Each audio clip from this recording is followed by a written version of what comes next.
Au sommaire, le niveau des enseignants en question, RFM aborde le sujet. Le problème est plus que réel, même les concernés le reconnaissent, prétexte l'affaire des 600 élèves maîtres pris dans une affaire de fraude sur des épreuves. Et dans ce feuilleton, le ministre de l'Éducation a obtenu le soutien des députés, mais selon un spécialiste du droit, cela n'a aucun fondement juridique.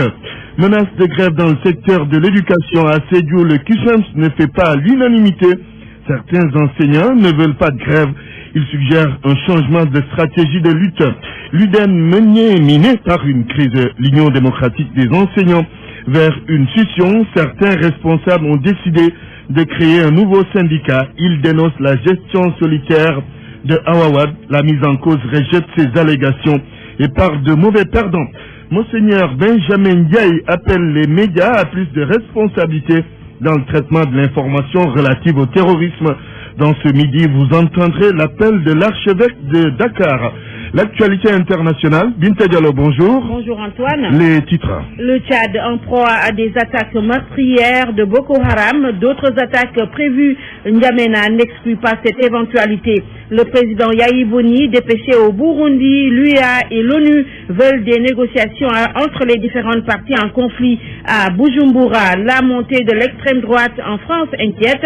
On en parle avec le point de vue de plusieurs de nos compatriotes. Ils craignent pour leurs parents ou proches établis en France. Bonjour, les difficultés. Et dans la page des sports, beaucoup de football, n'est-ce pas, cher Tidjane? Oui, Antoine Dioufé, nous parlons de la CAN U23 qui se joue chez nous. La reprise des compétitions est prévue mercredi prochain avec à l'affiche les demi-finales, notamment celles concernant le pays hôte, le Sénégal au Nigeria. Dans ce journal, nous reviendrons sur le parcours des deux équipes, mais aussi les impressions du sélectionneur national Aliou Cissé par rapport à cette rencontre de demi-finale. La Sierra Leone de retour chez elle, elle peut à nouveau accueillir les compétitions de la CAF.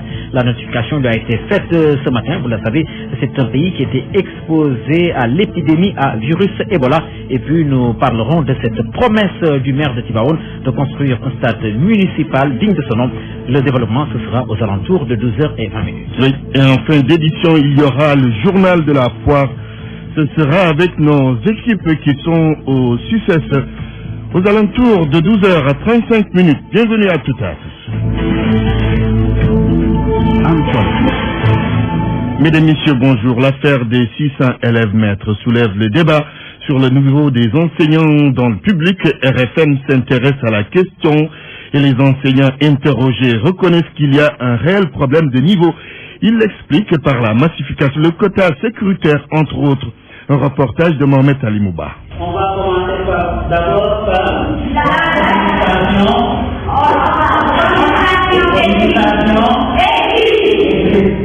L'enseignant Younous Baldé en plein cours. Il tient une classe de C2, c'est l'adjoint au directeur de l'école Ale Koudundoye.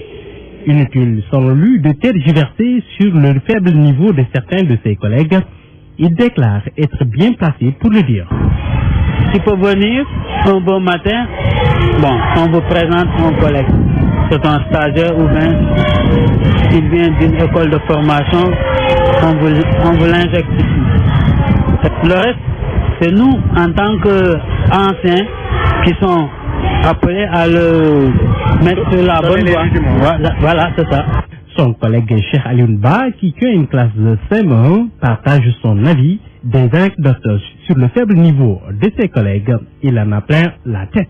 Mais même dans les cahiers des élèves, vous rencontrez des fois des fautes. Mais tu te poses la question, mais qu'est-ce qui se passe? Un problème de grammaire, de conjugaison, de pédagogie, ajoute l'élève en classe de CM2 Aïssatou Bam.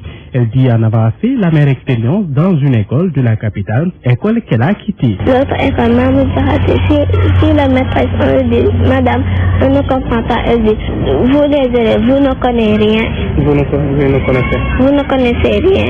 En plus qu'elle frappe bien et chute. C'est pour ça que j'ai changé l'école, j'ai venu ici. Le quota sécuritaire, les fraudes au concours ne sont là que la face visible de l'iceberg. Le recrutement des volontaires, le problème de formation font partie des causes de cette situation dans laquelle se trouve l'école sénégalaise. Et dans l'affaire des 600 élèves maîtres, donc le ministre de l'Éducation a eu le soutien des députés, mais du point de vue du droit, cela n'a aucun fondement. C'est ce qu'indique Fali Camara, enseignant-chercheur en droit À l'université Cheikh Anta Diop de Dakar, Ismaïla Kamara. Les députés de l'Assemblée nationale ont tout faux en apportant leur soutien au ministre de l'Éducation nationale, lequel compte sur sa décision de ne pas réintégrer les élèves maîtres renvoyés du système éducatif, et ce, malgré la décision de la Cour suprême. Pour cet enseignant-chercheur en droit, l'Assemblée nationale est incompétente puisque nous ne pouvons pas se substituer au pouvoir judiciaire. M'Fali Kamara. La décision que l'Assemblée nationale voulait prendre est sans fondement juridique, parce que si on se fonde sur le principe de la séparation des pouvoirs, le juge, la justice est un pouvoir indépendant dans un état de droit, parce que c'est un rouage même de l'état de droit, l'indépendance de la justice. À la question de savoir si la loi permet au ministre Serine Baïtiam d'user d'autres moyens légaux pour s'attaquer à cette décision de justice, voici la réponse de M'Fali Kamara. C'était un concours. Le concours, quand le concours n'est pas ouvert, on voyait fondamentalement que l'administration a un pouvoir discrétionnaire. Mais quand le concours est ouvert, il y a le respect d'un certain nombre de principes liés à l'organisation de ce concours-là. Maintenant, s'il y avait pratiquement fraude, je pense que c'est le jury qui doit tirer toutes les conséquences. L'affaire sur l'exclusion des élèves maîtres est loin de connaître son épilogue, mais une chose est sûre, si le ministre de l'Éducation nationale veut avoir gain de cause, il doit reprendre la procédure administrative quand on sait que la Cour suprême n'a jamais remis les faits dans cette affaire. Toujours l'éducation, les élèves du lycée de Pikine sont en grève. Ils ont décrété 48 heures renouvelables. Les lycéens réclament la réhabilitation des salles de classe de terminale qui menacent ruine. Ils réclament aussi des professeurs d'économie.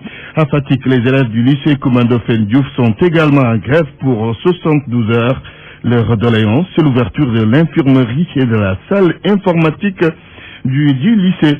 Le QCEMS menace d'aller en grève sur la question. Certains enseignants sont en phase avec le dit syndicat. Mais pour d'autres, il faut changer de stratégie de lutte. Ils suggèrent autre chose que la grève. Correspondance Lamine Ba. La reprise annoncée des mots d'ordre de grève dans l'éducation par le QCEMS est diversement appréciée par les enseignants en service dans la capitale du Pakao. Ce professeur d'histoire et de géographie que nous avons interrogé est d'avis que la grève s'impose pour obliger le gouvernement à respecter ses engagements. Mais bien sûr, parce qu'on ne peut pas signer des accords pendant des années jusque-là, on ne les respecte pas. Si vraiment ils ne respectent pas ces accords-là, nous allons aller en grève. Et cette fois-ci, si on va en grève, on ne doit plus retourner en arrière, on va aller jusqu'au bout. Même s'il y a année blanche, même nous sommes prêts. Donc nous sommes prêts à assumer toutes les conséquences qui vont suivre. Fatoumata Fati est professeur de lettres, mais elle se démarque de la position de son prédécesseur. Il va falloir à ses yeux revoir les stratégies de lutte compte tenu du fait que celles utilisées jusqu'ici se sont révélées inefficaces. Je crois qu'on doit changer de méthode. Parce que je vois que la même stratégie, c'est-à-dire on fait des grèves totales ou bien débrayage jusqu'à la fin de l'année. Les syndicalistes lèvent le mot d'ordre. Donc là, tu es obligé en tant qu'enseignant de faire tout pour faire le maximum pour le programme, pour se rattraper.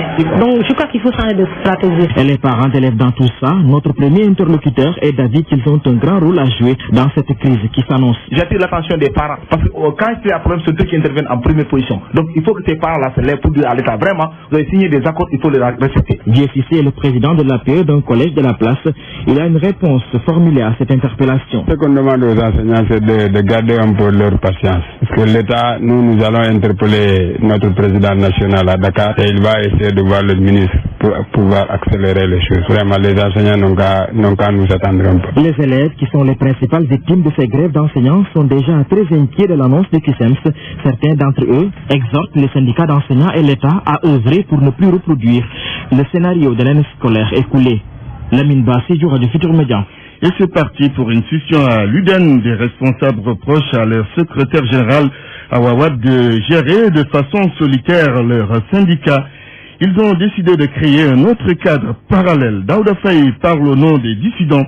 Il est joint par Ousmane Gueye. Notre comité secrétaire général du monde à Wawad a fait une gestion clanique du syndicat, une gestion solitaire, en procédant véritablement à ce qu'on appelle un tripartillage de nos textes. Les textes au sortir du congrès devaient être peaufinés à travers une commission de politage. Elle s'est enfermée dans son bureau pour en faire ce qu'elle veut et déposer au ministère de l'Intérieur et autres, au niveau de la banque.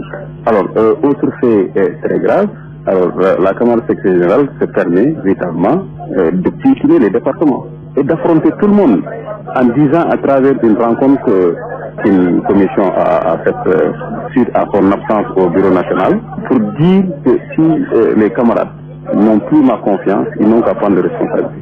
Nous avons estimé que la décision est tenue. Aujourd'hui, nous sortons d'une CA. Nous attendions qu'elle commande. La majorité s'est prononcée pour qu'elle démissionne. Elle nous dit qu'elle ne démissionne pas. Si on attend qu'elle démissionne, alors on n'a qu'à déchanter. Alors, ce qui est plus grave maintenant, on propose une motion de défiance pour demander qu'on la destitue. Alors, elle refuse de soumettre au vote la motion. Dans nos procédures, la motion est prévue, la motion de défiance. Si on veut destituer ou bien si un membre se présente avec des carences. Elle refuse de présenter au vote la motion. Ce que nous avons décidé maintenant, c'est de nous retrouver à 17h au lycée Brédiagne pour tenir une assemblée générale ordinaire constitutive d'un nouveau syndicat. Nous voulons mettre en place un nouveau syndicat. Les allégations de Daouda Faye sont rejetées par la mise en cause. Awawad parle de mauvais perdants qui sont manipulés. Et concernant la mise sur pied d'un syndicat parallèle, elle appelle ses camarades à la raison. Awawad avec El Haj Ndiogoudienne. Ce sont mes anciens détracteurs contre qui j'ai voté au 5e congrès que j'avais gagné. Au congrès suivant, je les ai gagnés démocratiquement. Hier, à la CA, ils ont proposé un congrès extraordinaire disant que il y a beaucoup de dysfonctionnements dans ma gestion. La CA a majoritairement rejeté ce congrès extraordinaire. Je leur demande d'être de bons perdants, c'est ça qui est bon. Ils n'ont qu'à nous laisser gérer ce syndicat-là. Ils vous reprochent notamment une gestion solitaire du syndicat. Vous répondez quoi? En tout cas, je défie quiconque. Personne ne dira qu'Awad a détourné un rotin dans le syndicat. Je défie toute autorité. Aucune autorité dans ce gouvernement me dira qu'Awad est venu négocier des choses sur le dos des enseignants. Par rapport à cette gestion solitaire, nous avons nos uns. Ce qu'ils veulent, je ne le ferai pas. Par rapport à certaines questions, quand même, on ne me dira pas à pas ce que j'aurais à faire en tant que dirigeante. C'est vrai que nous sommes dans une structure qui obéit à des textes et des règlements. Et maintenant, ils ont décidé de mettre en place un syndicat parallèle. Votre commentaire? Je les dissuade de poursuivre ce projet. Vraiment, je ne l'apprécie pas puisque l'UDEN traversait des situations complexes et on s'est toujours sorti de ça puisque les perdants ont tous accepté leur défaite pour aller reconquérir le pouvoir. Vraiment, ça, c'est pas UDEN. Bon, maintenant, s'ils ne veulent pas, je ne peux pas les contraindre de ne pas créer leur syndicat. Ils sont libres. RFM, fréquence de modulation 94.0, la radio en puissance. Antoine Diouf. 12h13, vous suivez le grand journal. L'archevêque de Dakar invite les médias à faire preuve de responsabilité dans le traitement de l'information qui a trait au terrorisme. D'après Monseigneur Benjamin Ndiaye, il faut éviter de servir de tribune à certains individus. Monseigneur Ndiaye a lancé cet appel hier lors de la célébration du 10e anniversaire de la paroisse Saint-André de Mbour. Il est au micro d'Abdou Diouf Junior. Bon, l'appel est multiple. C'est d'abord vraiment que l'on soit des vrais religieux, c'est-à-dire des gens qui travaillent pour la paix de Dieu et la miséricorde. Par ailleurs, il est très important de mesurer ce que l'on peut dire à travers les médias. Vous qui êtes des transmetteurs de messages, qu'on ne croit pas parce qu'on est devant un micro qu'on peut se permettre de dire n'importe quoi. Il faut parler en homme responsable. Qu'est-ce qui peut construire mon pays, garantir ma sécurité, et il faut éviter à tout prix d'instrumentaliser les événements actuels à des fins partisanes. Monseigneur Benjamin Ndiaye, archevêque de Dakar. Attention, il y a risque d'effondrement d'un immeuble R+3 à Amitié. Certes, la bâtisse n'est plus habitée, mais en bas, il y a des commerçants donc qui s'activent dans leurs affaires, et l'effondrement de cet immeuble peut être dangereux pour eux et pour ceux qui habitent aux alentours. Diana Bassédouba a fait un tour sur les lieux. Reportage. Un bâtiment à 3 étages en ruine. Son état de délabrement est très avancé. Il est inoccupé et sur les murs, l'écriture en rouge est bien visible. Bâtiment en danger. Cet avertissement n'ébranle guère ces marchands de divers. Ils sont adossés sur la bâtisse sans inquiétude. Nous n'avons pas là où nous sommes en train d'affaire, c'est seulement que nous sommes en train d'affaire. Et vous travaillez ici? Oui, nous sommes en train de travailler ici parce qu'ici il n'y a pas de place que nous avons parti pour rester. Nous sommes en train de rester ici seulement. Parce que si nous avons jusqu'à là-bas, nous on ne voit pas notre bagage quoi. Voilà notre bagage ici. C'est pour ça que nous sommes en train d'affaire ici quoi. Contrairement à ces marchands, le personnel de la station de service qui se situe à côté de l'immeuble est inquiet de cette situation, mais reste impuissant. Parce que depuis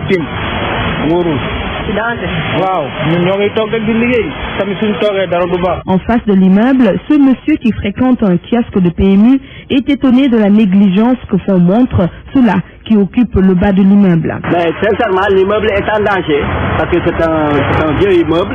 Bon, il faudra démolir ça, c'est par négligence.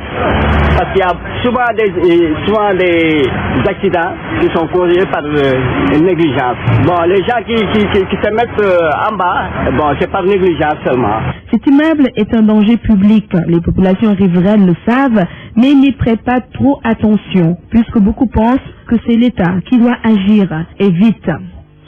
La COP21 bat son plein à Paris, dans la capitale française, où se trouve notre envoyé spécial Youssouf Boyan. Les discussions ont porté entre autres sur le financement de l'adaptation de l'agriculture au changement climatique. Des paysans de l'Afrique de l'Ouest participent à la rencontre.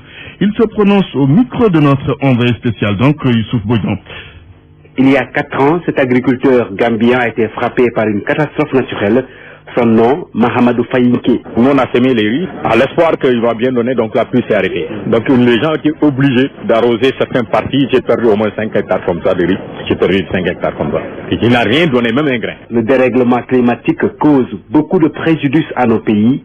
L'Afrique doit s'adapter pour sauver son agriculture, selon ce membre de la société civile béninoise, Christian Kano. Avant, le Bénin, nous avions 2 saisons de pluie et 2 saisons sèches. Au sud du Bénin, bien sûr. Mais aujourd'hui, nous sommes en train de passer donc à une saison de pluie et des saisons sèches vraiment beaucoup plus longues aujourd'hui.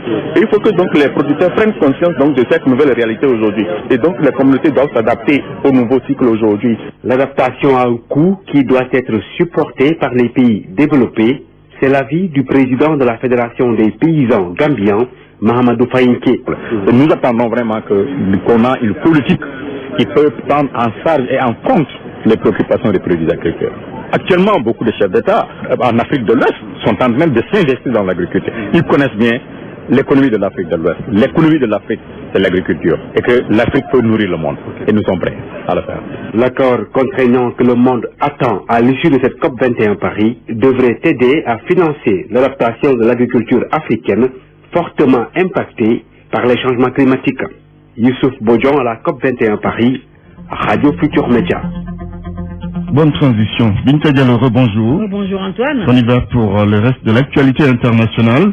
Au Tchad, le gouvernement craint d'autres attentats sur son sol. Et ce, après le triple attentat meurtrier de ce week-end, les autorités tchadiennes ont déclaré aujourd'hui craindre d'autres attaques kamikazes dans la région du lac Tchad. Une opération suicide a fait 15 morts et une centaine de blessés samedi dernier. L'état d'urgence a été reconduit dans cette zone en proie à des attaques de Boko Haram. Il s'agit de la région du lac Tchad. La violence en Centrafrique, un camp de réfugiés attaqué. Ce sont des hommes armés qui ont attaqué le camp de réfugiés à Bambari, localité située dans le centre de la Centrafrique. 8 civils ont été tués. Maria Madjemé fait le point, elle est stagiaire chez nous. L'attaque est survenue moins d'une semaine après la visite du pape François. 5 des assaillants ont été tués par les éléments de la force de maintien de la paix des Nations Unies. Un casque bleu a été blessé lors de l'attaque. Faranfak, porte-parole de cette force onusienne, présume que l'attaque est perpétrée par des membres de la Seleka, une milice majoritairement constituée de musulmans. Le présumé chef de la bande est arrêté suite à l'attaque. Le chef de guerre Noureddin Adam, qui dirige une des plus importantes branches de l'ex-coalition Seleka, déclare que lui et ses hommes s'opposent à tout déploiement de l'autorité de l'État dans la zone qu'il contrôle. Il accepte les enseignants et les médecins, mais aucun autre fonctionnaire, notamment les gendarmes, et s'oppose également à la tenue d'élections à l'est de la Centrafrique. Noureddin Adam, considéré comme l'ennemi public numéro 1 de la République du fait qu'il s'oppose à la tenue de toutes les élections référendaires, présidentielles et législatives à l'est du pays placées illégalement sous son contrôle. Le président du Bénin au Burundi aujourd'hui. Yayi Boni a été mandaté par l'Union africaine. Le président du Bénin est attendu aujourd'hui à Bujumbura. Il va rencontrer le président Pierre Nkurunziza sur la crise que traverse son pays, le Burundi. L'Union africaine et l'ONU veulent que les différentes parties se retrouvent autour de la table pour négocier. L'opposition conteste le troisième mandat du président Pierre Nkurunziza. Rendons-nous à présent au Gabon où l'opposition réclame la tenue d'un dialogue politique. Un dialogue politique avant la présidentielle. L'opposition gabonaise en fait une exigence. Les 6 partis politiques qui incarnent l'opposition au Gabon veulent même plus. Ils demandent à l'ONU et à l'Union africaine de venir superviser ce dialogue politique pour éviter au Gabon le chaos. Ce sont leurs termes. Les détails avec Yves-Antonio Ogoula en ligne de Libreville. L'UPG, l'Union du peuple gabonais, l'UN, l'Union nationale, le RNB, le Rassemblement national des bûcherons, le PSD, le Parti social-démocrate, l'ANG, l'Alliance pour le Nouveau Gabon et l'ADER, l'Alliance démocratique et républicaine, ces 6 formations politiques sont favorables à la tenue imminente de dialogue national inclusif et sans tabou.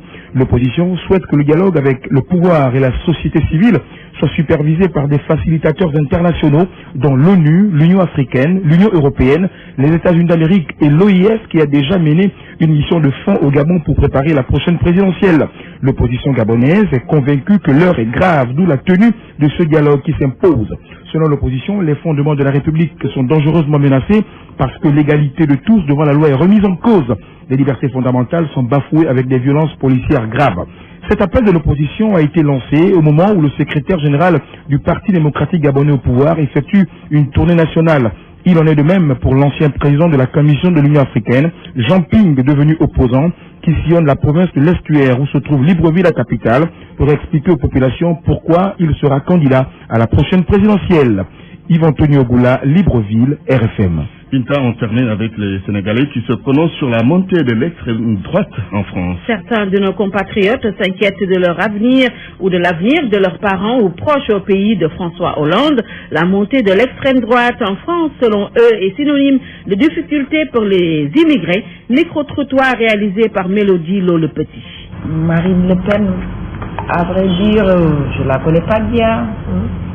Je la vois comme ça à la télé. Vous auriez voté pour elle ou pas? Non, je n'aurais pas voté pour elle. Vraiment. Je n'ai pas beaucoup de sympathie pour elle, alors. Et pourquoi vous n'avez pas beaucoup de sympathie? Comme ça, son discours. Ça vous plaît pas? Non. Et qu'est-ce qui vous plaît pas? Je n'ai pas confiance en elle. Je l'entends parler. Est-ce qu'elle ne va pas dégager nos parents? Peut-être que c'est à cause de ça qu'elle ne m'inspire confiance. Le racisme, ça crée beaucoup de problèmes. Franchement, c'est pas une bonne chose. Pour les Sénégalais qui vivent là-bas, pour l'Afrique aussi, le monde arabe, tout, je pense pas que c'est une bonne chose. Et ça vous fait peur un peu? Bien sûr. Pour nos parents qui sont là-bas, ça peut faire peur. Mon papa a fait 38 ans en Europe. Il a été de Limoges ou de Marquisane. Et moi, je suis même au Sénégal. Ça, c'est de la magouille. Elle n'a rien. Elle n'aura rien. Elle n'a rien. Et ça, je te dis. Et les gens ont compris. C'est comme au Sénégal. Voilà qui met fin à cette page internationale, Antoine. Merci Binta, et vous pensez déjà au Gabon? Oui, ça c'est le 22 ou le 24 prochain. Oui, c'est dans quelques jours. Merci pour cette page internationale en tout cas. Parole aux auditeurs. L'actualité, qu'en pensez-vous? Moi, je pense que vous devez. Réagissez dans nos éditions d'information sur l'actualité. Bonjour. Oui, bienvenue sur cette antenne de RFM. Du lundi au vendredi, vous avez la parole sur RFM. Les sports avec Cher Tidiane Diagne. Bienvenue, Cher. La CAN des U23, football, oui, mercredi, la reprise des compétitions avec notamment les demi-finales. C'est celle devant opposer le Sénégal au Nigeria. Nous parlons d'abord de cette rencontre de demi-finale. Les Lions Olympiques ont fait forte sensation avec 3 victoires en autant de sorties, contrairement aux Flying Eagles qui ont un peu peiné avant de décrocher la qualification pour le carré d'as. Cependant, l'on s'achemine vers une confrontation difficile, prévient Aliou Cissé, le sélectionneur de l'équipe nationale A, invité hier du grand jury de la radio Futur Média. Opposition de style, une équipe nigérienne beaucoup plus costaud, beaucoup plus dans l'impact, jouant beaucoup plus direct, jouant en contre. Et l'équipe du Sénégal qui aura l'idée de conserver, mais capable de jouer parfois direct. Nous allons vers un match difficile, mais je crois que nous avons ce qu'il faut en tout cas pour l'emporter. Sénégal-Nigeria, c'est mercredi prochain à 15h au stade Léopold Sédar Senghor. Retour à présent sur le parcours des deux équipes avec Sodatia. Un parcours sans faute pour le Sénégal lors des phases de poule de cette CAN U23. Les Lions olympiques ont surpris plus d'un avec leurs performances réalisées. 3 victoires en autant de sorties. Les poulains de Serine Salihou, sélectionneur de cette équipe, ont fait trembler les filets à 6 reprises, ce qui les vaut le titre de meilleure attaque après les phases de poule. Le Sénégal partage aussi le titre de meilleure défense avec l'Algérie. Pape Seydou Ndiaye, portier des Lions olympiques, a encaissé un seul but. C'était lors de la première journée, ce qui revient à dire que le Sénégal détient une équipe solide et soudée. Son adversaire pour les demi-finales, le Nigeria, n'est pas en reste. Le Nigeria, deuxième de la poule B. Pas de défaite lors des matchs de poule pour les Super Eagles. Ils ont posé leurs jalons dès l'entame de cette compétition face au Mali. Le Nigeria a frappé à 5 reprises. Leur seul défaut, ils se font rattraper souvent en seconde période. Pour preuve, les Super Eagles ont encaissé 4 buts, tous inscrits en seconde période de leur rencontre. En demi-finale contre le Sénégal, le Nigeria va jouer sans son capitaine, Azuboueke Okechou, suspendu pour cumul de cartons. Notez que la Tania a ouvert ses portes à l'instant à la presse sportive pour aborder la rencontre à venir contre le Nigeria. C'est en demi-finale donc prévu mercredi prochain à partir de 15h au stade Léopold Sédar Senghor de Dakar. L'autre demi-finale oppose l'Afrique du Sud à l'Algérie. La finale du tournoi est prévue samedi prochain. Les deux finalistes et le vainqueur du match de classement représentent l'Afrique au prochain JO de Rio de Janeiro en juin 2016. C'est au Brésil, Antoine Diouf. Cette nouvelle décision, la Sierra Leone peut à nouveau accueillir les compétitions de la CAF. Oui, Antoine, la notification lui a été faite par la Confédération africaine de football, ce qui n'était plus possible depuis août 2014, quand la CAF avait décidé, suite aux recommandations de l'Organisation mondiale de la santé, d'interdire le déroulement de ces compétitions dans les pays les plus touchés par l'épidémie à virus Ebola, notamment la Guinée, le Libéria et la Sierra Leone. Infrastructure sportive à Tivaouane, les promesses du maire de la localité. La localité va bientôt disposer d'un stade moderne. Le stade municipal va disposer aussi de toutes les commodités. L'annonce est du maire de la ville lors de la finale de la Coupe du maire, justement. La finale de la Coupe du maire de Tivaouane a réuni tous les responsables politiques et les 10 fils de la cité religieuse. Mais c'est un cachet particulier puisque c'est la Coupe du maire de Tivaouane 7, c'est la fête de la jeunesse. Madame le ministre Seynabou Gueye Touré, présidente du conseil départemental de Tivaouane, le ministre Abdoulaye Sall ici présent, l'honorable député Cheikh Tidiane Diouf et l'ensemble des responsables politiques tous à l'unisson venir fêter la jeunesse de Tivaouane. Le maire de Tivaouane, Mamadou Diagne Simbeng, a profité de cette finale pour annoncer l'engagement du stade municipal, une vieille doléance des jeunes. Notre ambition, c'est non seulement de gazonner le stade municipal, nous sommes en contact permanent avec le ministre des Sports, mais également avec d'autres partenaires qui quand même nous ont fait la promesse de nous appuyer pour que le stade municipal de Tivaouane soit non seulement gazonné, mais qu'on ait également une piste d'athlétisme. Autre projet inscrit dans l'agenda de la municipalité. Notre ambition, ce n'est pas de nous limiter au stade municipal de Tivaouane. Nous souhaitons, dans les années à venir, et nous sommes en train de nous donner les moyens, que Tivaouane ait même un deuxième stade, digne de ce nom, digne de son envergure, digne de l'ambition que le président de la République a pour cette commune. Rien ne sera de trop pour Tivaouane. Le public était venu très nombreux. Finalement, l'ASC Ndiandakhun de Tivaouane a battu Yassane par 1-0. RFM Thiès, Cheikh Anta Diop. Cet élément de Cheikh Anta Diop met un terme à cette page des sports, Antoine Diouf. À l'instant, 12h29. Cheikh Tidiane Diagne, merci.